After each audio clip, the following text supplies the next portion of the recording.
Shalom à vous toutes et à vous tous, nos compatriotes béninois. Je viens en cet instant, poussé en cela par la conviction de notre Dieu à tous, vous adresser ce message qui se veut important et je dirais quelque peu grave. Il s'adresse à nous tous, du nord au sud, de l'est à l'ouest, résidant à l'intérieur des murs de la nation ou hors de la nation.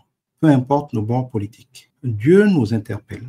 Nous n'avons qu'une seule nation. Et pour ne pas être d'accord, pour nous chamailler, il nous faut être en paix. Quand la paix est en péril, quand le bien-être de chacun au quotidien est en péril, nous avons l'impérieux devoir pour nous et pour la postérité de nous resserrer les rangs, de nous humilier, de chercher la face de Dieu, de l'invoquer, de le prier afin qu'il puisse nous exaucer. Nous qui sommes serviteurs de Dieu, et vous pouvez en écouter différents, vous verrez que le même message arrive et converge. Cette année, 2025, à l'échelle mondiale, et pour le Bénin aussi, sera l'une des années les plus difficiles. J'ai audiblement entendu le Seigneur me dire « Attachez vos ceintures, ça va chauffer en 2025 ». Ça devait être le 2 janvier, je crois. J'ai alors immédiatement fait un direct où j'ai expliqué ce que j'avais reçu, ce que j'en comprenais et ce que je pensais qu'il fallait faire. Vous pouvez le retrouver sur mes pages YouTube, SoundCloud, Facebook, TikTok. Les temps sont graves. Dieu va cette année ébranler beaucoup de choses. Nous ne sommes pas condamnés à souffrir, mais il est certain que ceux qui vont s'humilier, chercher la face de Dieu, s'en remettre et remettre notre nation à Dieu, le verront et il a promis aussi nous écouter, nous exaucer, nous guérir,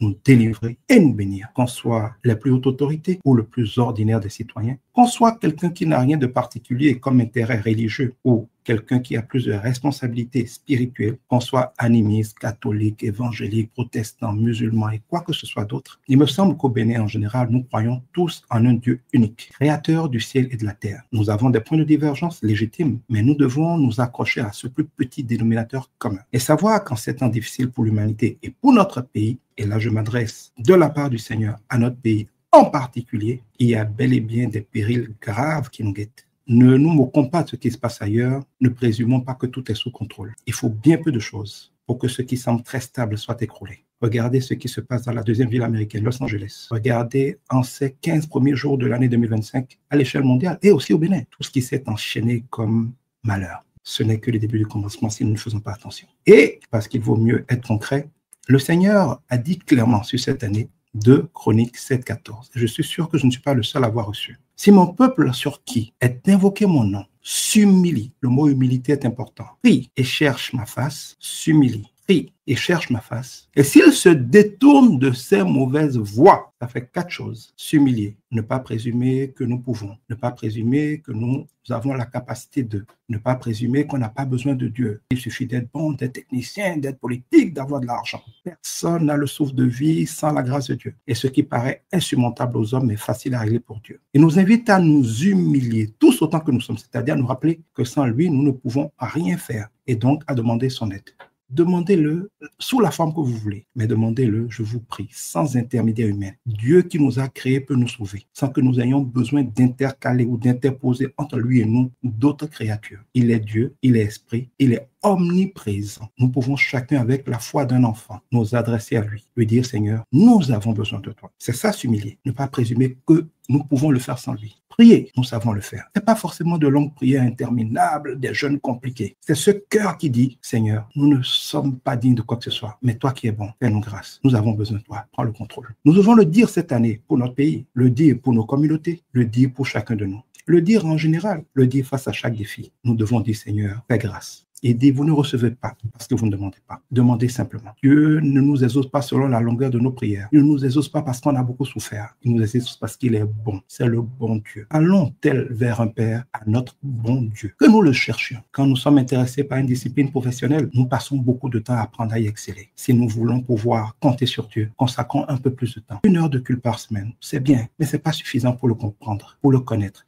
et apprendre à vivre comme il attend que nous fassions pour pouvoir être bénis. En Dieu, chacun de nous doit renouveler ses pensées, sa manière de voir, de parler, d'agir, de réagir, parce que c'est cela qui va nous aligner sur la faveur et la grâce de Dieu. Et nous devons nous détourner de nos mauvaises voies. Quand on parle de mauvaises voies, on s'adresse à nous tous. Le citoyen qui, quoi que le dirigeant fasse, s'en moque et dit qu'il est mauvais. Non. Ne jetons pas l'enfant avec l'eau de son bain. Un dirigeant peut avoir ses défauts. Il peut faire des choses que nous contestons et que ce soit vrai. Mais il fait toujours de bonnes choses qui sont une bénédiction pour la nation. Qui qu'il soit, il fait du bon et d'autres choses que nous n'apprécions pas. Celui qui ne peut pas dire honnêtement, régulièrement, publiquement, ce que le dirigeant fait de bien n'est pas légitime pour dire ce qu'il fait de mal. Et c'est aussi mépriser la grâce de Dieu que de ne pas pouvoir dire ce dirigeant-là, je l'aime pas, mais telle chose, c'est une bénédiction pour la nation. Mais telle chose, je ne suis pas d'accord, il faut que ça change. C'est aussi ça, s'humilier. C'est ça, rendre grâce à Dieu. C'est ça, dire à Dieu, tout n'est pas bon, nous n'aimons pas ci, nous n'aimons pas ça, mais merci pour ça. Merci pour la paix. Merci pour la sécurité. Merci parce que les salaires sont payés. Merci parce qu'il y a quand même des infrastructures qui viennent. Merci pour la rigueur qui est mise. Et puis pour ceux que nous n'aimons pas, avec humilité et amour, dire que ce n'est pas bon et demander à Dieu de faire grâce. Je voudrais nous interpeller, nous tous, du citoyen ordinaire aux responsables religieux. Ce n'est pas une question de religion. Et Dieu nous rappelle que nous ne devons pas voler sa gloire. Rappelez-vous, dans les années de la conférence nationale, nous avons volé la gloire de Dieu. La conférence nationale a réussi, oui, parce que le président Kékou l'avait voulu, mais a surtout réussi parce qu'il y avait un homme de Dieu, un homme extraordinaire, Monseigneur Isidore de Souza, et la catholique dont le leadership n'est plus à démontrer, qui a convaincu, pour l'une des rares fois de notre histoire, toute la nation de prier. Quelles que soient nos convictions, nous nous sommes mis ensemble. Nous avons prié, nous avons supplié Dieu de faire grâce. Dieu a fait grâce. Nous n'avons retenu que le génie des Béninois à la conférence nationale. Nous avons oublié de retenir le génie de Dieu, le génie par lequel, inspiré par Dieu, inspiré par le Saint-Esprit, j'en suis convaincu. Cet homme de Dieu a convaincu le président Mathieu Kérékou de s'humilier et de faire ce qu'il fallait. Par lequel cet homme de Dieu a mobilisé toute la nation pour s'humilier, pour supplier Dieu, pour l'invoquer, pour le prier de faire quelque chose. Et parce que chaque fois que nous invoquons Dieu, il est fidèle et juste pour non seulement nous pardonner, nous écouter, nous exaucer, nous guérir, nous délivrer. Eh bien, Dieu l'avait fait. Le monde entier a été impressionné de voir comment le Bénin avait réussi le miracle, de s'en sortir, de faire une révolution totale de manière miraculeuse. Mais nous n'avons pas retenu le miracle. Nous avons oublié la main de Dieu. C'est l'une des choses dont nous devons nous repentir. Nous repentir et dire, Seigneur, nous avons besoin de toi. Il est bien facile de regretter la conférence nationale, mais Dieu qui l'a permis n'est pas mort. Si nous nous humilions, que nous nous unissons sur un minimum, que quelles que soient nos religions, on peut même ne pas être quelqu'un qui va à l'église ou à la mosquée, mais on peut tous dire, Seigneur, aide-nous. Seigneur, prends le contrôle. Seigneur, délivre-nous. Seigneur, que ta volonté soit faite. Je veux vous rappeler que Dieu, le maître des temps des circonstances, malgré les apparences, il fait toujours ce qu'il a prévu de faire. Nous ne sommes que des pions sur son échiquier. Ce que Dieu va faire est clair. Il le fera. Quelles que soient nos conspirations respectives, Dieu fera ce qu'il a à faire. Nous invitons donc à nous rappeler que Dieu est Dieu. Lui seul a la clé de nos problèmes. Lui seul peut nous protéger. Et que tout au long de cette année, parce que Dieu l'a dit, elle va chauffer. Mais si nous nous humilions, que nous l'invoquons, il va nous faire grâce. Si nous nous détournons de nos mauvaises voies, de nos idolâtries. Idolâtrie veut dire donner la place de Dieu à autre chose. Qu'il s'agisse d'objets naturels, qu'il s'agisse de l'argent, qu'il s'agisse du pouvoir, qu'il s'agisse de relations, toutes les choses, parfois c'est le sexe, toutes les choses sur lesquelles nous comptons, dans lesquelles nous plaçons toute notre espérance pour être heureux, au lieu de les placer en Dieu. Ce sont des idoles. Même les chrétiens ont leurs idoles dans leur cœur, d'autres ont leurs idoles dans les modes de terre. Nous avons tous nos idoles. Nous sommes tous parfois ensemble complices de meurtre. Quand par exemple quelqu'un vole un poulet et qu'on peut se mettre ensemble, le lapider, le lyncher, nous mettons la malédiction sur le pays parce que ce sang qui coule crie vengeance. Je plaide sur instruction divine le sang de Christ Jésus sur cette nation pour nous couvrir, pour nous pardonner, pour effacer nos fautes, mais de grâce. C'est comme Monseigneur de Souza nous l'a enseigné, comme nous l'avons fait et comme nous avons pu voir que c'est efficace. Quelles que soient nos dénominations, religions, groupes religieux, convictions, nous mettons ensemble sur le même dénominateur commun de notre Dieu unique créateur. Appelez-le comme vous voulez, parlez-lui comme vous voulez, mais de grâce. Humilions-nous, parlons-lui, invoquons-le, cherchons sa face et détournons-nous de nos mauvaises voies. Et si vous n'y arrivez pas tout seul, c'est normal. Demandez sa grâce pour vous en détourner. Il fera grâce. Il l'a promis. Si nous l'invoquons, il nous répondra. C'est sa promesse, c'est la majeure sur cette année. Vous ne pouvez pas vous en sortir sans moi. Sans moi, vous n'y arrivez pas. Invoquez-moi. J'aime ce pays. Je veux le bénir. Je ne suis pas l'auteur de ce message. Je ne suis que le messager. Je voudrais honorer nos pères dans la nation, quelle que soit leur religion, les dignitaires religieux, les rois, les responsables catholiques, les évêques, les responsables des églises évangéliques, les imams. J'ai des amis dans toutes ces catégories. Je les respecte, je les honore. Nous ne sommes pas, et peut-être que nous ne serons jamais d'accord sur tout, mais nous sommes tous d'accord qu'il y a un Dieu. Il n'y en a qu'un seul. Il nous aime. Humilions-nous, répentons-nous, cherchons sa face. Je suis convaincu qu'il nous fera grâce. Tel était pour chacun de nous, moi y compris, de la part de l'Éternel, son message pour nous aujourd'hui. Que Dieu nous aide à ne pas le perdre de vue. Que Dieu nous aide. Ce n'est pas lourd, ce n'est pas un fardeau. C'est pas de commencer à faire des jeûnes interminables. Parce que quand c'est comme ça, on ne peut pas aller loin. C'est chaque jour, chaque fois qu'on y pense. Tu peux me mettre au WC. Tu te rappelles que ça va pas bien dans ton pays. Seigneur, je mets ce pays en tes mains. Fais-nous grâce. Tu as une situation difficile, tu n'arrives pas à payer ton loyer. Seigneur, tu as dit de demander. Tu ne feras pas comme je veux, pas quand je veux, mais tu t'en occupes. Occupe-toi de ça. Je vous mets au défi. Goûtez cette année et voyez comme l'Éternel est bon. Que Dieu bénisse le Bénin. Que Dieu bénisse le président de la République. Il a dit de prier pour nos autorités. Que Dieu bénisse chacun de nous. On donne d'être vrai. Vrai pour voir ce qui est bon. Vrai pour dire avec amour et humilité ce qui n'est pas bon. Vrai pour invoquer Dieu. Dieu bénisse le Bénin. Que Dieu bénisse chacun de nous.